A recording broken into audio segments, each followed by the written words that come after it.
Hello दोस्तों, कैसे हो आप सब। मैं उम्मीद करता हूँ आप सब अच्छे होंगे। मुझे पता है कि जो नया हफ्ता शुरू हुआ है उसकी शुरुआत कुछ ज़्यादा खास नहीं हुई है, लेकिन ये जो झटका सीधा $44,000 से $40,000 को टेस्ट करना और फिर रिकवर कर जाना, आप खुद समझ सकते हो कि क्या ये डंप की तैयारी होती है या यहाँ पे कोशिश की जाती है माल बटोरने की। एक इमरजेंसी से कह लीजिए या एक अर्जेंट वीडियो कह लीजिए, क्योंकि हमारा काम है सिचुएशन कैसी भी हो आपको अवेयर करने की कोशिश करें। दोस्तों, जैसी उम्मीद थी कि 45 से $50,000 के बीच में एक जोन है रेजिस्टेंस का, वहां उम्मीद थी कि वहां तक जाएगा, लेकिन $44,700 से पहले ही ये रिजेक्ट हो गया और यहां पर अभी जो है लगभग $42,300-400 चल रहा है। लेकिन क्या हमें टेंशन लेने की ज़रूरत है? क्या हमें परेशान होने की ज़रूरत है? क्योंकि ऑब्वियस सी बात है, जब अच्छा खासा मार्केट के अंदर माहौल हो और एकदम से 3-4 हज़ार डॉलर का डंप और $40,000 पे एकदम से आ जाए और जितने भी बड़े बड़े कॉइन्स हैं वो 5 से 10% टूट जाएं, तो सिट्टी बिट्टी तो थोड़ी गुल होती ही है। लेकिन यहाँ पर टेक्निकली क्या लगता है और क्या पीछे की कोई न्यूज़ है, उसके बारे में समझाने की कोशिश करेंगे। क्या ये मौका है या धोखा है, उसके बारे में समझने की कोशिश करेंगे। और यहाँ पर बहुत सारी चीज़ें हम कोशिश करेंगे आपको समझाने की कि मार्केट के अंदर होता क्या है या मार्केट चलती कैसे है। अगर आपको लगता है कि हम सिचुएशन कैसी भी आपके साथ बने हुए हैं, हमारा कंटेंट अच्छा लगता है, चीज़ें हम आपको कोशिश करते हैं टाइम टू टाइम बताने की, तो वीडियो को लाइक करिए, चैनल को सब्सक्राइब कीजिए और शेयर भी कीजिए। लेकिन यहाँ पर हमने सुबह सुबह का टाइम है, हमने कोशिश करी, देखो एशियन मार्केट अभी खुलनी थी, ठीक है। हमने कोशिश करी जानने की, समझने की कि भैया मैटर क्या है, एकदम से इतना बड़ा डंप हुआ क्यों। न्यूज़ थिएटर की वहाँ से निकल के आ रही है, यहाँ पर जो यूएसए ने सैंक्शन किए थे कुछ वॉलेट स्टेबल कॉइन्स के, तो जो थिएटर है उन्होंने उस पर एक्शन लेना शुरू कर दिया है। और जो न्यू सैंक्शन किए थे यूएसए ने, 161 इथेरियम वॉलेट ऑलरेडी यहाँ पे उससे अफेक्ट हुए हैं, जिसमें जो है 150 वॉलेट जो थे वो नो यूएसडीटी हैं, कोई यूएसडीटी, लेकिन जो रिमेनिंग 11 वॉलेट्स हैं उसमें 97% जो होल्ड होते हैं वो 3.5 मिलियन यूएसडी। अब यहाँ पर ये इसको भी एक नेगेटिव न्यूज़ की तरह लिया जा रहा है, लेकिन एक जो इम्पॉर्टेंट चीज़ है वो जो आपको समझनी चाहिए कि बाइनेंस को लेके जो ऑब्लिगेशंस लगाए गए हैं या सीजी को अब वहाँ जाने नहीं देंगे, और बहुत और ये कहा जा रहा है कि बाइनेंस के ऊपर और एक्शन लिए जाएंगे सेटलमेंट के बाद में भी, तो ये जो रूमर्स हैं इन सारी चीज़ों से भी मार्केट पे एक इम्पैक्ट पड़ता है। तो यहाँ पर एक्चुअल में देखें तो कोई भी न्यूज़ नहीं है। तो जब ऐसी कोई न्यूज़ ना हो तो क्या चीज़ें होती हैं, दो चीज़ें होती हैं। सबसे पहले आपको समझना पड़ेगा, यहाँ पे पोजीशन हुई है अच्छी खासी लिक्विडेट। लिक्विडेट मतलब 300-400 मिलियन डॉलर्स के जो लिक्विडेशन कह रहे हैं, 1 लाख 1.5 लाख डॉलर जो है लोग लिक्विडेट हो गए। लिक्विडेट मतलब रैकेट होना, रैकेट मतलब आप समझ लीजिए कि उनका माल उड़ गया, जो उन्होंने पोजीशन बनाई होगी लीवरेज लेके वो ज़ीरो हो गई। इसलिए कहते हैं जब ऐसे झटका 10%, अगर आपने समझ लीजिए 10-10x भी लिया हुआ है तो आप बचने वाले नहीं हो। तो इसलिए कहते हैं जब भी आप लीवरेज लो तो कोशिश करो लो लीवरेज लेने की या ना लीवरेज या फ्यूचर ट्रेडिंग ना करने की। तो पहली बात तो ये कि यहाँ पर जब भी ऐसे डंप होता है और एकदम से पंप कर जाए तो वो होता है मैन्युपुलेटर्स द्वारा, और वो कोशिश की जाती है कि आपका माल यहाँ पे क्रैश किया जाए और जो है डिप में बाइंग करके पोजीशन खड़ी की जाए। एक तो ये चीज़ है। लेकिन एक जो न्यूज़ निकल के आ रही है, लेकिन मुझे नहीं लगता इसका कुछ खास इम्पैक्ट होना चाहिए, क्योंकि सीपीआई का डाटा रिलीज होना है कल।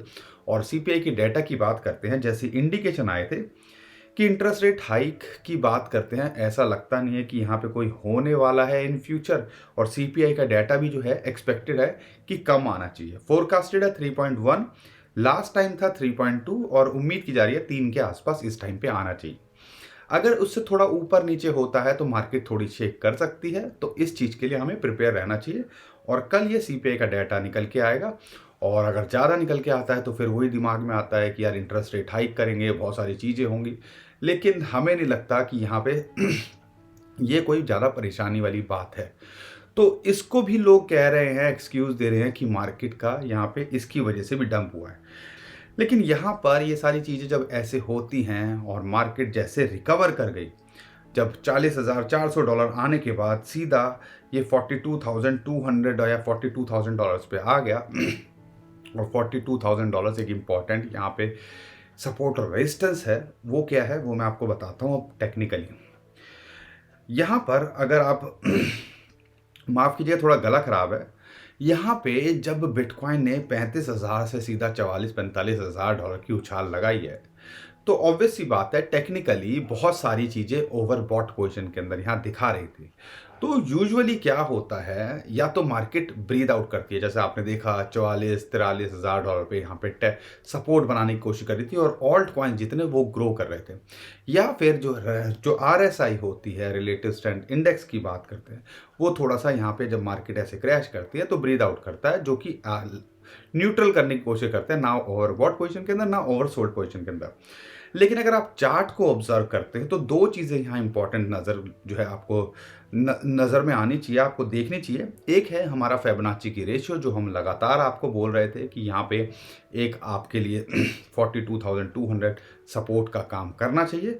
तो यहाँ पर अगर वीकली कैंडल के अंदर और मंथली कैंडल के अंदर या डे के अंदर भी इसके ऊपर बना रहता है, जो कि $42,000 से 0.5 है फिबोनाची की रेशियो, नथिंग टू वरी। और दूसरी चीज़ है, एक और पॉइंट यहाँ पे आ रहा है, वो है एक चैनल। जब से 35-40 हज़ार डॉलर के 35,000 डॉलर के वो इसने टच किया और फिर उसके चैनल के अंदर एक ट्रेड कर रहा है, तो आप देखोगे उस चैनल के अंदर आने की कोशिश की थी, लेकिन उसका जो टॉप है वो इसके लिए एक सपोर्ट का काम कर रहा है। तो 0.5 एक फिबोनाची की रेशियो है, चैनल का टॉप वो इसके लिए एक सपोर्ट का यहाँ काम करना चाहिए।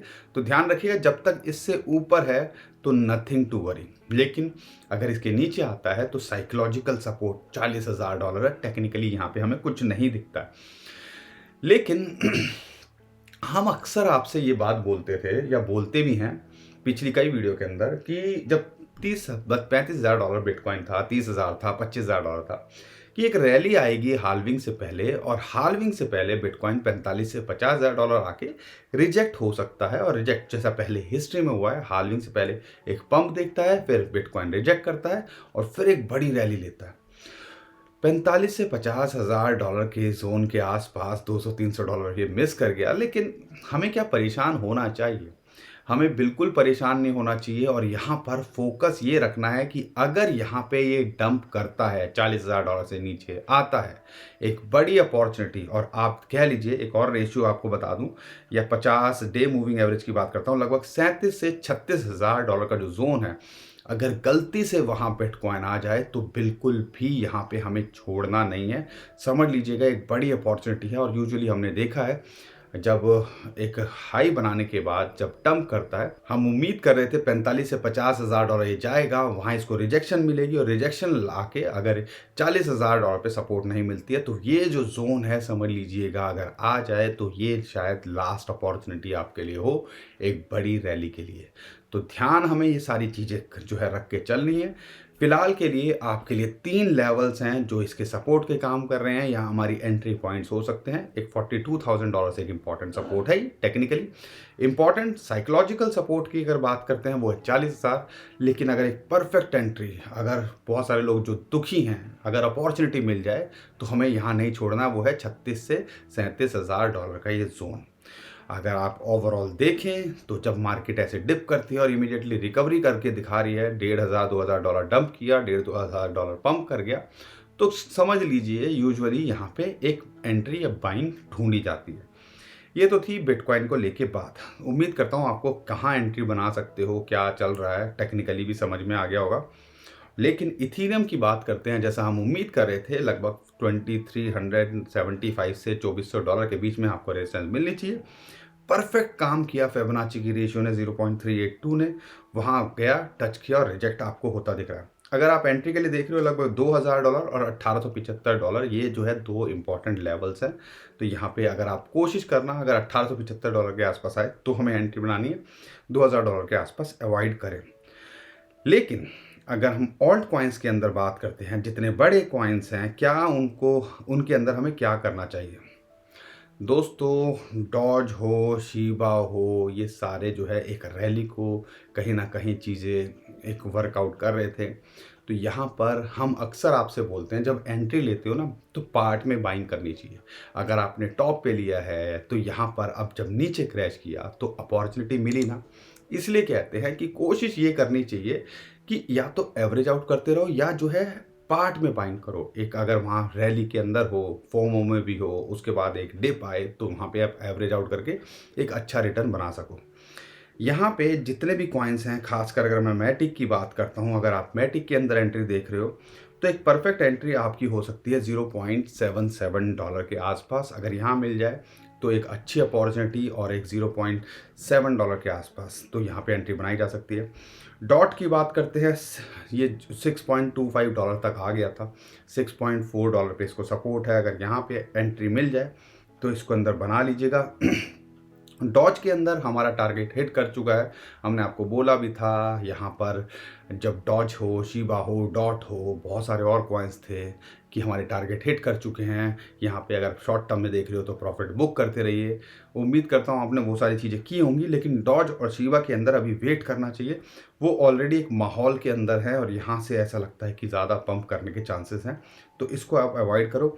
XRP के अंदर एंट्री बनाई जा सकती है $0.6 के आसपास। यहाँ पे एक अच्छी एंट्री का मौका है, $0.62 के आसपास भी मिल रहा है, तो यहाँ एंट्री बनाई जा सकती है। रिस्क कम है, इसके अंदर पोटेंशियल ज़्यादा यहाँ पे लगता है। और दूसरे और कॉइन्स की बात करते हैं, BNB, सोलाना, इन सबको तो आपको अभी वेट करना चाहिए। एवेक्स के अंदर भी माहौल बन रहा है और हमें लगता है कि एवेक्स हो, डॉट हो, ये सारे, सोलाना हो, आने वाले टाइम के अंदर रैली पकड़ते दिखेंगे। 2 पॉइंट को आपने यहाँ ध्यान रखना है। एक तो हमारा जो $42,500 या $42,000 समझ लीजिए, यहाँ पर अगर स्टेबल करता है तो फिर दोबारा से जितने भी कॉइन हैं आपको दोबारा भागते दिखेंगे। अगर यहाँ से नीचे करेक्ट करता है, $40,000 को टेस्ट करता है, तो हो सकता है 5-10% की करेक्शन भी हो। तो सारी चीज़ों के लिए तैयार रहो, लेकिन जब ऐसे डब आते हैं 10-15% का अगर बड़ा कॉइन डिप में दे रहा है तो इनको यहाँ पर आप एवरेज आउट करना सबसे बेस्ट तरीका है माल कमाने का।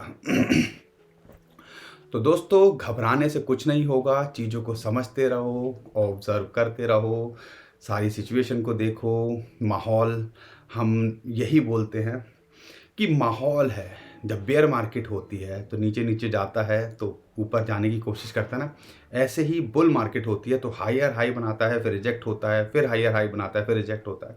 तो फिर सिंपली ये चीज़ें चलती रहेंगी मार्केट के अंदर। कोई न्यूज़ नहीं है, अगर कुछ न्यूज़ आएगी तो हम अपडेट करने की कोशिश करेंगे, हमें ट्विटर और टेलीग्राम पे। तो नीचे डिस्क्रिप्शन में जो लिंक है उससे हमें फॉलो कर लीजिएगा। ध्यान रखिएगा, बहुत सारे स्कैमर हमारे नाम से स्कैम करने की कोशिश करें तो सर्च मत मारिएगा, नीचे डिस्क्रिप्शन में जो लिंक है उसी से हमें फॉलो कीजिएगा। और यहाँ पर परेशान होने से कुछ नहीं होने वाला, चीज़ों को समझो, अपॉर्चुनिटी ढूंढते रहो और उसके हिसाब से यहाँ पे कोशिश करो पैसा बनाने की। तो दोस्तों, आज के लिए इतना ही। उम्मीद करता हूँ वीडियो पसंद आई होगी। लाइक करना बिल्कुल मत भूलिएगा। अभी के लिए बता लेता हूँ, खुश रहिए, मुस्कुराते रहिए, कमाते रहिए। आपका दोस्त पंकज। थैंक यू, नमस्कार, धन्यवाद।